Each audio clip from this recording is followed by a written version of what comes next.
көп жағдайларда біз мысалы бір істі бастамас бұрын біз бір істерді бастайтын болсақ міндетті түрде сол істі бастайтын уақытта соған байланысты бір кедергілер пайда бола бастайды. Яғни оны біз проблема деп атаймыз.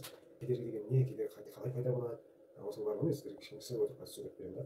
Ал қайсысына кедергіге қараса кедергі күшейе бастайды. Былайша сіз өзіңіз қойған мақсатыңызға, арманыңызға, ниетіңізге назар қоя бастасаңыз, ниетіңіз сіздің өсе бастайды. Былайша айтқанда қайсысына сен жем бересің, сол өсе бастайды да. Ал бұның жемі, мысалы тауыққа жем берсең жұмыртқа береді, сол секілді бұның да жемі бар екен да.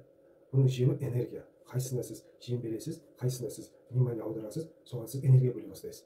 Қайсысына сіз қарайсыз, яғни сіз назар аударасыз, соған энергия бөле бастайсыз. Мейлі проблемаға қарасаңыз, проблеманы проблема деп сіз есептей бастасаңыз, уже сізде жаңағы сол нәрсе сізде материализовать ете бастайды. Мен үнемі айтамын, проблема деген мұрында.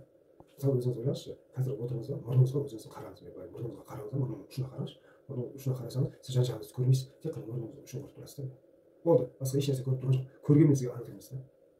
Тура сол секілді да, мысалы сіз мұрныңызға қараған кезде екі көзіңіз мұрныңыздың ұшына түседі. Жан-жағыңызды көрмейсіз.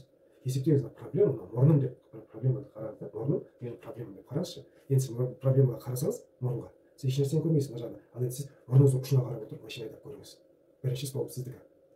Немесе сіз мұрныңызға қарап тұрып тамақ істеңіз. Қалай болады екен, сосын нәтижесін көресіз да.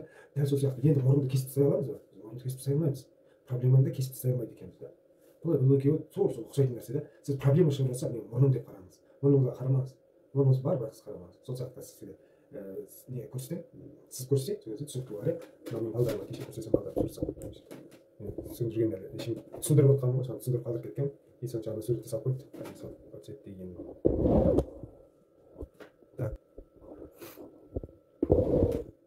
Проблема дейді, арман дейді. Сізде бір ой пайда болды, ниет пайда болды, арман дейді. Арман дейді. Осындай арман пайда болды деп есептейік, түсінік үшін. Сол арманыңыз пайда болған кезде, дәл соның размерінде мына жерде проблема пайда болады. Биіктігі де, ұзындығы да, ені де, қай жағынан қарасаңыз да бірдей проблема пайда болады. Екеуі болады уже. Сіз армандадыңыз, и проблема пайда болады. Сіз маған назар салсаңыз, мынау өсе бастайды. Мынау өсе бастайды. Ал сіз мынаған проблемаға назар аударсаңыз, мынау өсе бастайды да. Салып қойғандарға қарасаңыз, малғұнның суретін салып қойыпты. Арманның суретін салып қойыпты да. Енді осы бұдан не шығады мысалы? Проблема деген не сияқты, бала секілді, кішкентай балдарыңыз болатын болса, байқайтын болсаңыз, үйге қонақ келген кезде, немесе біреумен телефонмен сөйлесетін болсаңыз, немесе тағы сондай бір видео вебинарлар көретін болсаңыз, бір жақсы сабақтарға дайындалатын кезде балаңыз сізге жылап мазаңыз ала бастайды да. Проблема деген дәл сол сияқты, бала сияқты да. Жылап үнемі өзіне внимание аудара береді да.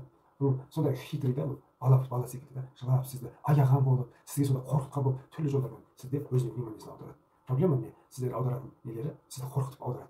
Олай болса былай болып қалады. Олай болып қалса, оны жасасаң былай болып қалады деген сияқты қорқыныштармен өзіне аударады, немесе жылап аударады.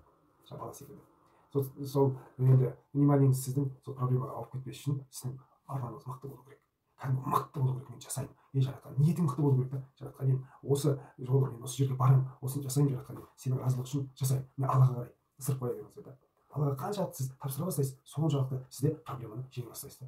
Проблема жылап бір күні қояды. Сол балаларға вообще внимание аудармай қойсаң, жылап бір кезде қарасаң, ойнап отырады.